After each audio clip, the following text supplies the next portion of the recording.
Mudando um pouco de assunto. Desculpa, o Cleiton tinha levantado a mão logo antes, depois da Adriana, e ele não fez a pergunta. Então, Caio, na verdade, eu tentei no robô Caio, e aí conto com a sua misericórdia, se for uma pergunta recorrente. Tá. Eu vejo você falando sobre queda de homem em pecado, logo eu penso em Satanás, dando a pincelada dele. Eu vejo você falando em homem manipulando as coisas, logo eu vejo um autômato, como nos livros de ficção científica. E aí eu bifurco para as minhas questões. A primeira é, na sua visão, o homem ele precisa de ajuda externa desses ETs, né? Para quem não tem um contexto desses elementos de Satanás, para manipular as coisas espirituais, já que ele manipula tanta coisa ao ponto dessa manipulação genética criar uma nova forma. Então eu sempre tive essa dúvida de que o ser humano, se ele precisa dessa bola branca de sinuca para manipular coisas espirituais, ou se ele já desenvolveu isso. A segunda coisa é, num estado de queda... Em outras palavras, uma humanidade sem Satanás teria chegado onde nós chegamos? Isso, né? ou até mesmo manipular poderes espirituais, do tipo de adivinhar futuros, que eu sei que você já trabalhou um pouco com esse tema, mas coisas espirituais mesmo. Essa é a primeira pergunta. A segunda, tinha me ocorrido há 2 anos te perguntar, eu até discutia com a Liane em relação a isso, que ela é psicóloga, sobre os serial killers. Eu vi você falando sobre um ser autômato, esse cara, esse humano que não tem muita consciência. E na sua experiência, eu queria saber se você já viu um ex-psicopata, um ex-serial killer, porque na ciência é o típico sujeito humano onde não há salvação. É o típico, ele tipifica o ser totalmente entregue à queda, porque ele já não tem mais um processo de consciência. E se eu creio que Cristo, ele veio para a humanidade, se eu creio que Cristo ele muda a consciência de qualquer sujeito, eu queria saber se isso já ecoou na sua mente a questão do psicopata, do sujeito que está no extremo. Bilhões de vezes. Na questão do arrependimento desse cara, que pela ciência, né? Eu só não me meto no arrependimento desse cara. Dele, sim, exato. Agora, para Jesus, tem joio e tem trigo. E quando perguntado, de onde vem o joio? O que ele respondeu? Um inimigo fez isso. Um inimigo fez isso. Então, existe a semente podre. Mas cadê existe o ex-psicopata? Esse cara que é... Ou para você é um... Não sei. Você já lidou, você já viu? Porque nem ele saberia. Se o psicopata se torna ex, ele não tem a referência para chegar ao psicopata. De alguma maneira ele não tem a consciência. Ele não tem. Talvez o maníaco do parque convertido. Talvez o Charles Manson chegar e falar, olha, eu creio em Jesus e vou para Israel com Caio. Sabe? É esse... Bom, comigo ele até poderia vir, mas vocês não viriam. Sabe de onde eu tirei essa pergunta? Eu estava explicando o evangelho para um sujeito, ele falou, você confiaria os seus filhos para o maníaco do parque? Porque você está falando de conversão. Não, eu não confio os meus filhos a quase toda a humanidade, né? Não confio a padres, não confio a pastores, não confio a um bocado de gente. Eu não confio os meus filhos a mim mesmo. Eu cuido deles com todo o amor, pedindo misericórdia a Deus todo dia, para que eu lhes seja exemplo do bem e não do mal. Então, Jesus não me dá a prerrogativa de passar de certas coisas. Eu tenho convicções, mas eu não tenho a liberdade de exercê-las como juízo a respeito de ninguém. Eu tenho, todavia, a certeza de que certos indivíduos, se existirem na Terra, precisam existir em estado de confinamento. Porque a existência livre deles será a morte de uns e de outros, ou de muitos. Tragédia.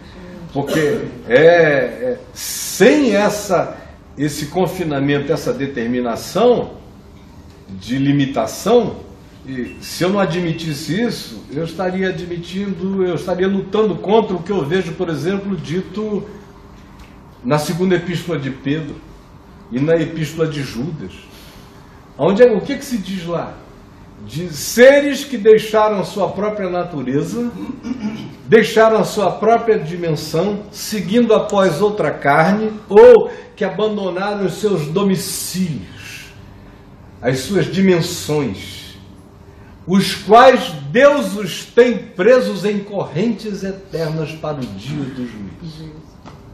Ou seja, é romantismo a gente pensar que toda criatura tem que ter liberdade para toda expressão. Porque certas criaturas, para o bem da maioria das criaturas, precisam existir num estado de confinamento. Do contrário, a vida não é possível. Essa foi a segunda pergunta. Essa a primeira, em relação à manipulação espiritual. O homem ele precisa desse empurrãozinho de Satanás. Gênesis 3 de novo. Em Gênesis 3 você tem um diálogo. Não uma determinação. O que você tem é um diálogo. Que foi? Não, desculpa. Pois não. O que a gente tem em Gênesis 3 é um diálogo. Qual é o diálogo? O diálogo é: disse a serpente à mulher. Não estou dizendo que a mulher que é um bicho perverso.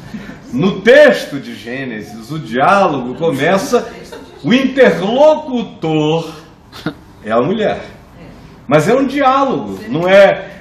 Então a serpente disse: pega esse fruto e come. Disse: por que você não come dele? Não, porque Deus disse para a gente não comer dele. Ah, não, sua boba. É que Deus tem ciúme, Deus tem inveja. Tem um diálogo. Não tem uma determinação. E mais do que isso, você vê, a tentativa humana é de fazer a transferência. Foi a mulher que tu me deste que fez isso, e a mulher diz: foi a serpente.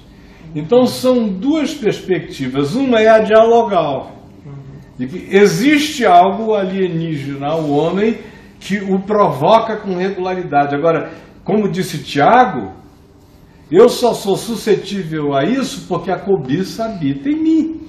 Mas o poder habita em mim, de manipulação também, espiritual? O poder de manipulação espiritual habita a mim também.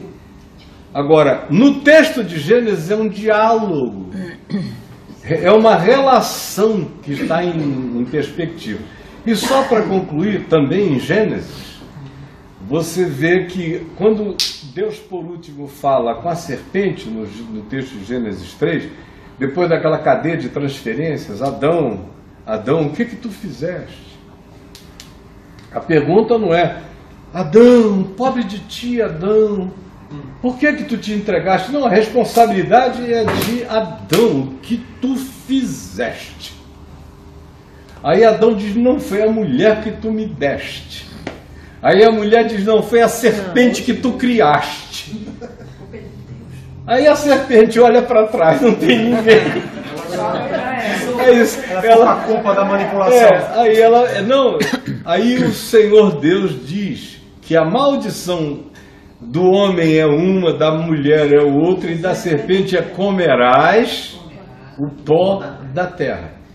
Ou seja, existe um determinado bloqueio estabelecido pela misericórdia de Deus, que naquele momento imediato, descrito na psicologia do Gênesis, porque é mais uma psicologia do que uma história linear, na psicologia do Gênesis existe um limite. O limite, o que é?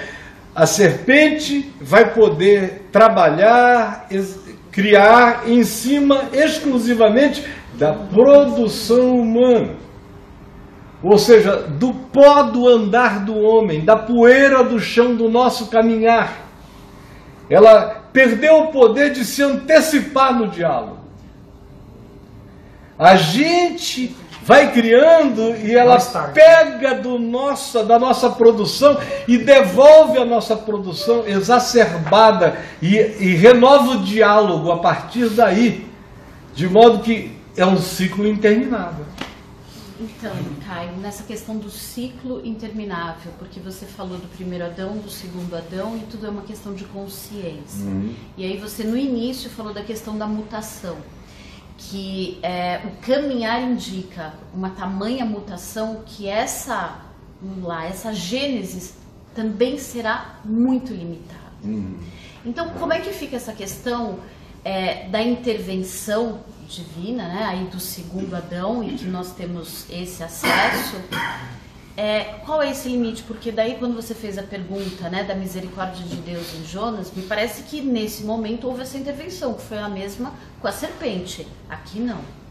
Né? Não, ali em Nínive, uma mensagem foi pregada contra gosto, e contra o gosto do mensageiro, a mensagem foi acolhida e houve metanoia, arrependimento. E o Senhor disse: como é que eu vou realizar o juízo que eu não quero realizar se as criaturas objeto do juízo se arrependeram com a advertência da verdade?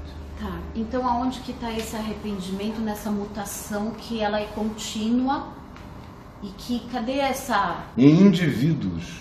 Ok. Mas porque eu sou filho dessa geração e estou aqui conversando com você. Tá, mas aonde está essa perspectiva de que essa mutação ela vai ser tamanha que essa alteridade já não vai mais existir? Porque é a mesma visão do psicopata, não tem mais essa alteridade. Nós estamos já vivendo crescentemente numa sociedade sociopata. Sim. Cada vez mais. Sem dúvida. Isso só vai aumentar. Quando Jesus disse: porque o amor se esfriará de quase todos, o que falta no psicopata? Essencialmente, capacidade mínima de amar. E de empatia. Que é amor. Então, quanto mais o amor morre, mais sociopatia a gente encontra na Terra. Ok, esse mecanismo é visível, ele é ponderável, ele vamos lá, a gente percebe isso, né? Mas então, qual é aí a saída nesse pouquinho que vai ficar? Na realidade, a leitura da Escritura nos mostra que a humanidade não tem saída para si mesma. Não tem saída para si mesma. Ou a humanidade se rende ao Filho do Homem, ou nós vamos ouvir estátuas falarem e seguirmos as estátuas falantes até que nós nos tornemos estátuas falantes, que é o que está acontecendo cada vez mais. Vamos pregar para o psicopata? Vamos pregar para o Não, eu não acho vamos pregar para ninguém. Eu prego para todo mundo porque não está no meu arbítrio decidir quem é e quem não é.